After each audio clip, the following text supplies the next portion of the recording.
20 साल 6 महीने का हुआ है। 2004 का जन्म है। कितने बच्चे आपके? 2 ही था, एक ही लड़का था, एक लड़की। बस। आपको कैसे पता पड़ा? बागरपुरा थाने से फोन आया था ना, जब पता लगा। सोचिए उस पिता के दर्द के बारे में जो अपने इकलौते बेटे की लाश की आस देख रहा है, कब कागजी कार्रवाई पूरी हो और कब उसे अपने जवान बेटे की सूरत देखने को मिले।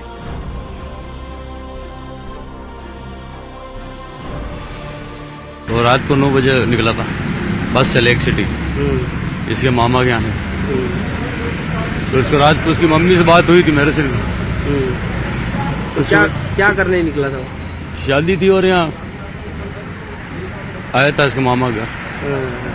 तो बागरपुरा थाने से फोन आया सुबह, कैसा ऐसा हो गया। उम्मीदों से भरी एक जिंदगी जब डेड बॉडी बन जाती है तो उस दर्द, उस पीड़ा को अभिव्यक्त करने में शब्द हाँफने लगते हैं, संवेदनाएं भोथरी हो जाती हैं।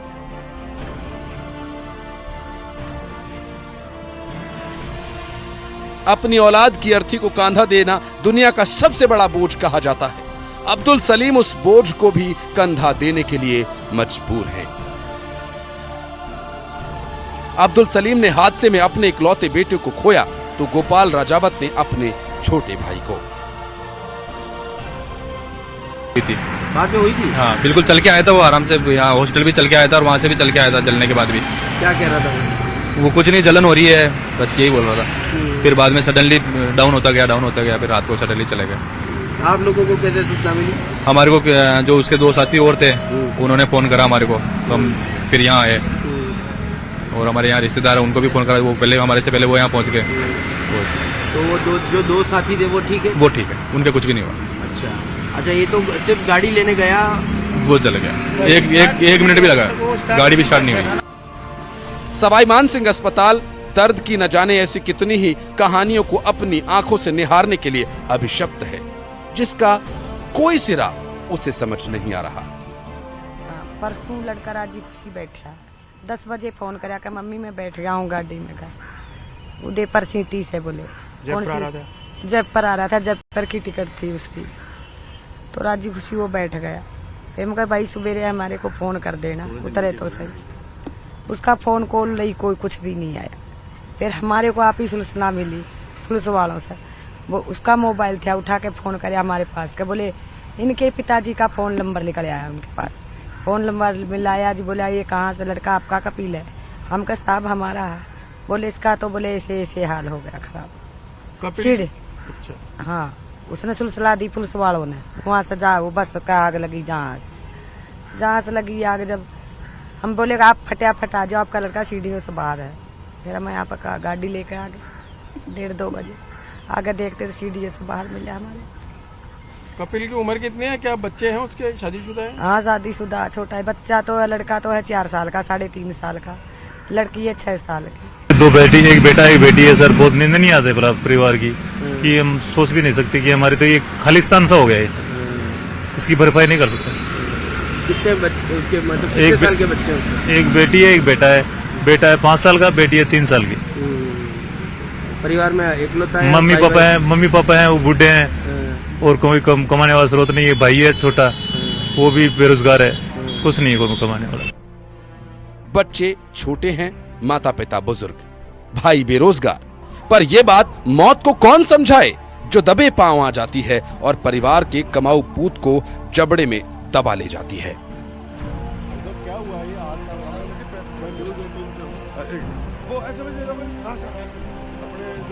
पुलिस वालों का फोन आया मेरे पास, फिर हम भागे तो पुलिस वालों ने बोला एम्बुलेंस उनको यहाँ रेफर कर दिया। तो फिर हम यहाँ आए, फिर उसके साथ अंदर भी गए।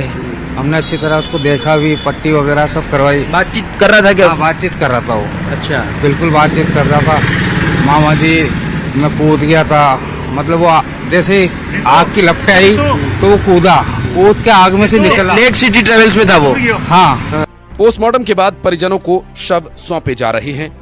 कौन सोच सकता था कि मुसाफिरों को मंजिल के बदले बस झुलस कर रह जाएगी। भाकरोटा में हुए इस हादसे के बाद हर तरफ तबाही का जो मंजर नजर आया उसे बयां करने के लिए शब्द नहीं है। जिसने भी इसे देखा उसे बस त्रासदी का कयास ही हुआ। कहीं बस जली थी तो कहीं कार, कहीं कबाड़ दिखे ट्रक और ट्रेलर्स घटना की भयावहता को बता रहे थे। लपटें इतनी भयावह थीं कि जो भी उनकी जद में आया राख बन गया। लेकिन चमत्कार के बिना कोई कहानी मुकम्मल नहीं होती। ऐसा ही एक चमत्कार शत्रुघ्न शाह के साथ हुआ। हादसे के गवाह ऑटो ड्राइवर शत्रुघ्न शाह बताते हैं कि रोज ही की तरह शुक्रवार को वो भी अपना ऑटो लेकर बिंदायका से मुहाना मंडी सब्जी लेने जा रहे थे। भाकरोटा में घटना स्थल से करीब 150 मीटर दूरी पर पहुंचे तो ट्रैफिक के चलते ऑटो रुका। अचानक गैस की गंध आई। कुछ समझते उससे पहले ही तेज धमाका हुआ और ऑटो छोड़कर भागने लगे तो लपटों ने पीछा किया और घेर लिया, जिससे चेहरा झुलस गया। पर गनीमत रही कि जिंदगी बच गई। हादसे की कहानी मौत को छूकर टक से वापस आने वाले शत्रुघ्न की जुबान। सर वहाँ पे सर मैं मोना मंडी जा रहे थे, तो बीच में है ना मतलब कट आती है, उससे पहले ना ट्रक है ना खड़ी थी। उसके बाद में वहाँ पे हमारे गैस के बदबू आया। वहाँ से गैस के बदबू आते ही मैं देखा मतलब इधर चारों तरफ गैस ही गैस फैला हुआ है। मैं वहाँ से उतर के भागने लगा। भागने के बाद में है ना आग के विस्फोट हुआ। उसके बाद में मेरे है ना शकल जल गया था, पूरा ही शकल जल गया। फिर मैं कैसे होके मैं घर भागा गया। इसके बाद जाम में फंसे वाहन चालकों में अफरा तफरी मच गई। वाहन चालक आग से बचने के लिए दौड़ने लगे तो ऑटो उनकी चपेट में आने से दुर्घटना का शिकार हो गया। मामले की इत्तला के बाद प्रशासन और शासन ने रेस्क्यू ऑपरेशन शुरू किया। आग की लपटें, धुएं का गुबार से जिंदगी को वापस लाने की कवायद शुरू हुई। Bureau report, news 18 Rajasthan.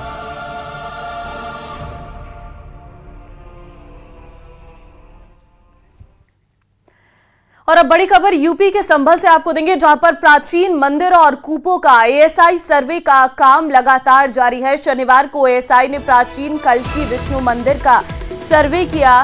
खग्गूसराय के कार्तिकेश्वर मंदिर में कार्बन डेटिंग के बाद एएसआई की टीम शनिवार को संभल में ही रुकी थी और शनिवार को एएसआई की 4 सदस्यों की टीम प्राचीन कल्की विष्णु मंदिर पहुंची, जहां एएसआई की टीम ने गर्भगृह और कृष्णकूप का सर्वे किया। इस दौरान फोटोग्राफी की गई और निरीक्षण का काम किया गया।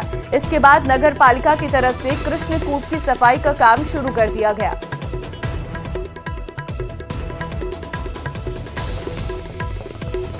हाँ, क्या देखा ये बाहर का ये गुंबद देखा, ये अंदर का कुआं कितना पुराना है? मुझे वर्ष नहीं पता। अच्छा, तो ये जो 19 कुएं में से कुआं है, ये कुआं कैसा लग रहा है आपको जब ऐसा टीम आई है यहाँ पर? अभी भीड़ में क्या लग रहा है? तो शाम क्या नाम है सर आपका? मेरा नाम महेंद्र शर्मा है। महेंद्र शर्मा, आप महंत है यहाँ के? कुछ भी कर लीजिए, चौकीदार भी मैं ही हूँ, महंत भी मैं ही हूँ, पुजारी भी मैं ही हूँ, व्यवस्थापक भी मैं ही हूँ। ये स्टेट आर्कियोलॉजी की टीम थी और ये लोग आए थे। अभी इन्होंने एक प्राचीन कूप है यहाँ पर, उसका काल निर्धारण होना है कि वो कितना पुराना है, तो उसको उन्होंने देखा। कौन सा कूप आई थी टीम? कृष्ण जी। कौन से कूप पर पहुंची थी टीम अभी? ये मंदिर, ये कृष्णकूप। कल की मंदिर को भी देखा यहाँ पर? हाँ, कल की मंदिर भी दर्शन किया हुआ। अच्छा, कितनी देर रही टीम यहाँ पर? लगभग 15 मिनट के आसपास। संभल के खग्गूसराय इलाके में 46 साल से बंद पड़े मंदिर को खोले जाने के बाद अब शहर के दूसरे मंदिरों और प्राचीन धर्म स्थलों, कुओं को चिन्हित किया जा रहा। इस बीच चंदौसी इलाके में लोगों की मांग पर जब प्रशासन ने मुस्लिम आबादी वाले इलाके में बने मैदान की खुदाई कराई तो उसमें एक प्राचीन बावड़ी और 4 कमरे निकले हैं। बावड़ी को काफी पुराने बताया जा रहा है। खुदाई के दौरान प्राचीन चीज मिलने की खबर के बाद लोगों की भीड़ जमा हो गई। जमीन के नीचे बने इन कमरों का रहस्य क्या है, इसे जानने के लिए लोग उत्सुक हैं। प्रशासन भी मौके पर नजर बनाए रखे हैं। ये एक ऐतिहासिक धरोहर है। आज हमने माननीय श्रीमान जिलाधिकारी महोदय जी से आज इसके बारे में हमने लिखित शिकायत दी थी कि वो बावड़ी कुआं जो हमारा धरोहर है, ऐतिहासिक धरोहर है, उसे जीवित करा जाए।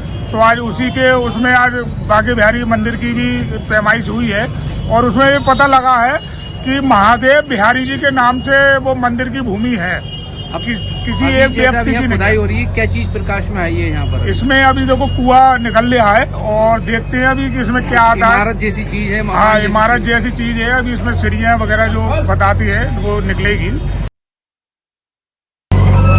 ये लक्ष्मणगंज मोहल्ले में एक स्थान बावड़ी के नाम से जाना जाता है और इस बावड़ी के नाम से राजस्व अभिलेखों में घाटा संख्या 545 दर्ज है। 253 दर्ज है। उसके आधार पर उस सरकारी जो बावड़ी है उसके बाद उसकी खुदाई कराई जा रही है और इसमें जो है कुआं और मकान के अवशेष मिल रहे हैं जो कालखंड में दबा दिए गए थे। संभल के खग्गूसराय इलाके में 46 साल बाद मिले प्राचीन कीर्तिकेश्वर मंदिर इलाके में भंडारे का आयोजन किया गया। मंदिर में शनिवार शाम को पूजा के वक्त भक्तों की भीड़ जुटी थी। इस दौरान मंदिर में भंडारे का आयोजन भी किया गया। तस्वीर आपके सामने है।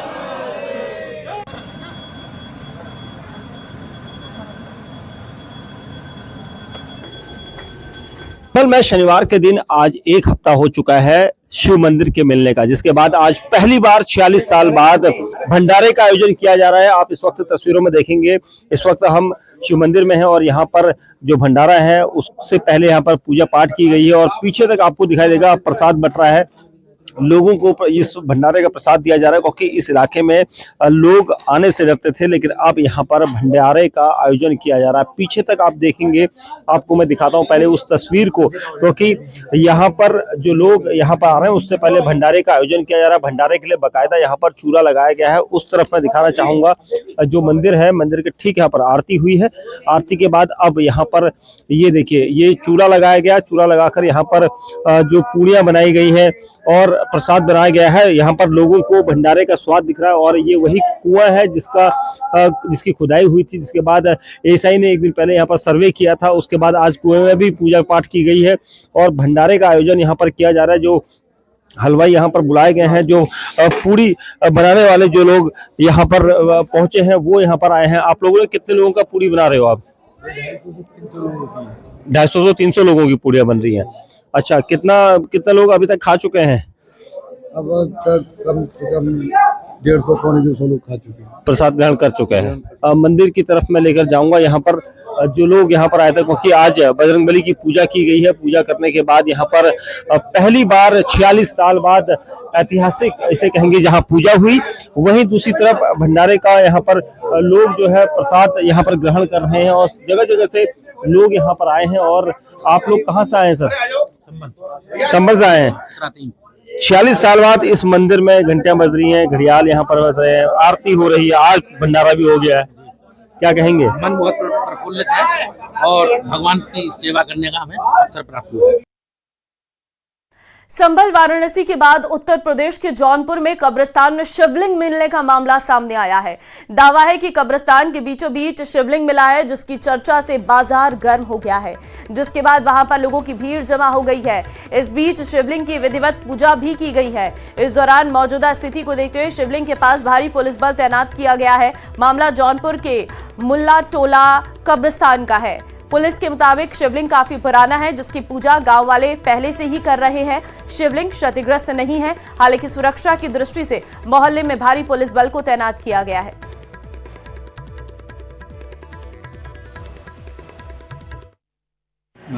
थाना कोतवाली जौनपुर में एक मोहल्ला है मुल्ला टोला, वहां पर एक खबर ट्रेंड कर रही है सोशल मीडिया पे, जिसमें यह उल्लेख किया गया है कि वहां एक शिवलिंग क्षतिग्रस्त हो गया है।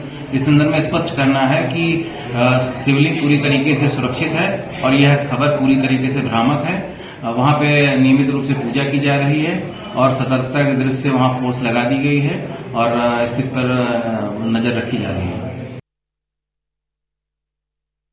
जौनपुर नगर कोतवाली थाना इलाके का ये वही मुल्ला टोला बताया जा रहा है जो पहले प्राचीन समय में बताया जाता है कि यहाँ महादेव टोला के नाम से प्रचलित था। यहाँ कब्रिस्तान है। अपने कैमरा सहयोगी चाहेंगे कि देखिए कब्रिस्तान की जो है ग्राउंड है, ये देखिए यहाँ पर कब्र बना हुआ है। ये कब्र के पास ही चंद कदम की दूरी पे ये देखिए महादेव का इधर प्राचीन महादेव का ये शिवलिंग है। यहाँ पर कुछ महिलाएं पूजा पाठ के वास्ते जो है पहुंची हैं। हमें दिखाना चाहेंगे कि जो महिलाएं यहाँ, ये देखिए भगवान शिव का ये शिवलिंग है। माता जी कितने समय कब पूजा करने आते थे यहाँ पर?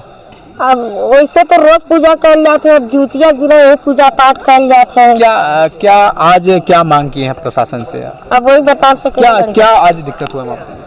गलती हम लोग ये पूजा पाठ करी। कितने दिन से पूजा पाठ करती हुई चली आ रही है? अरे हमारी उम्र 60 साल का। यहाँ पर 60 साल की उम्र भर तब से पूजा पाठ ओके, आगे से जैसे जे रहा बुजुर्ग रहा वो सब करते हैं पूजा पाठ। अच्छा।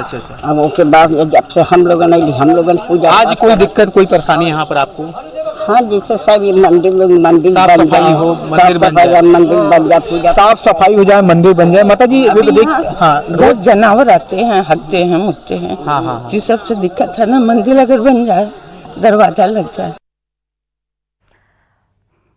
बांग्लादेश में हिंदू अल्पसंख्यकों पर हमले लगातार बढ़ रहे हैं। बांग्लादेश में पिछले 48 घंटे में 5 हिंदू मंदिरों में तोड़फोड़ की घटना सामने आई है।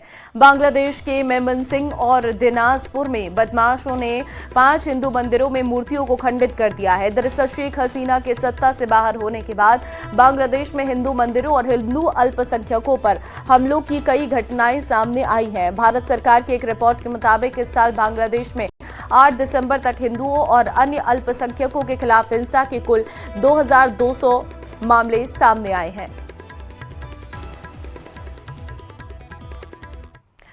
और इस बीच सवाई माधोपुर से बड़ी खबर है, जहां पर धरने पर बैठी विधायक इंदिराई मीणा। आपको बता दें, कल शाम से थाने के समक्ष धरने पर बैठी हैं विधायक। कपकपाती ठंड में पूरी रात समर्थकों के साथ बैठी रही विधायक। आरोपियों के खिलाफ पुलिस कार्रवाई की मांग है। पेंडिंग मुकदमे में पुलिस आरोपियों पर नहीं कर रही गिरफ्तारी। कार्रवाई नहीं होने तक धरने पर बैठे रहने की चेतावनी दी गई है।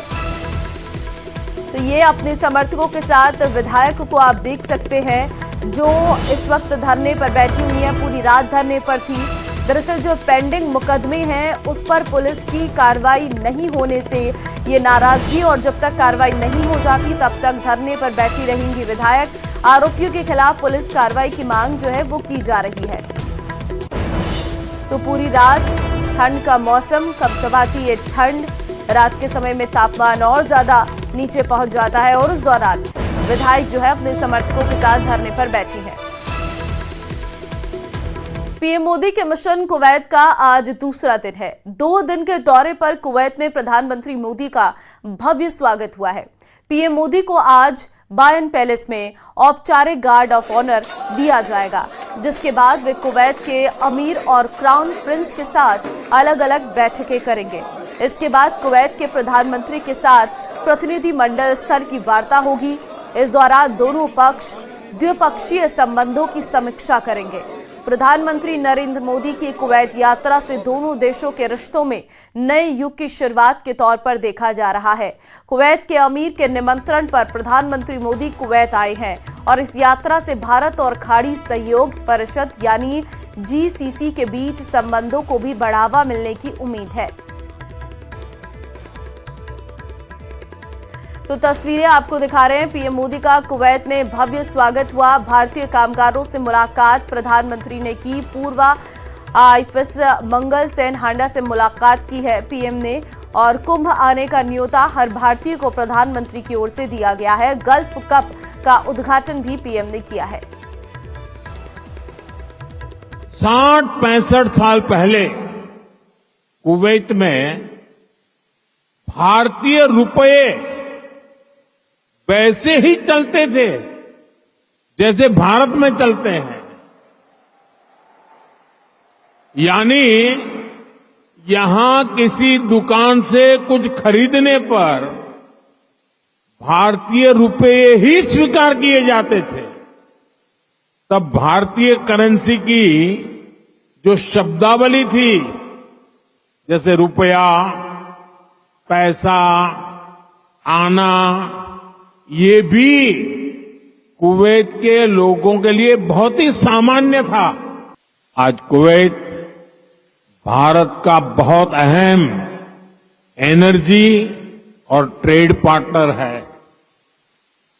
कुवैत की कंपनियों के लिए भी भारत एक बड़ा इन्वेस्टमेंट डेस्टिनेशन है।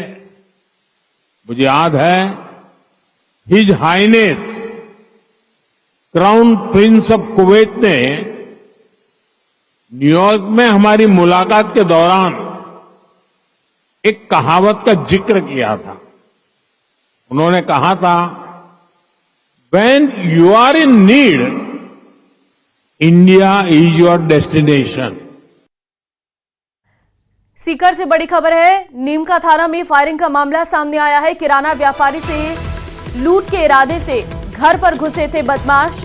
नकाबपोश बदमाशों ने परिवार को बंधक बनाने की कोशिश की। व्यापारी के सिर पर हमला किया। हमला करने पर हवाई फायर कर भागे बदमाश। रात को पुलिस ने जिले भर में नाकाबंदी करवाई। अभी तक बदमाशों का सुराग हाथ नहीं लग पाया है। तो नीमका थाना में फायरिंग का ये पूरा मामला है। बदमाश रात के समय व्यापारी के घर पहुंचते हैं, परिवार को बंधक बनाने की कोशिश करते हैं, व्यापारी पर हमला भी करते हैं।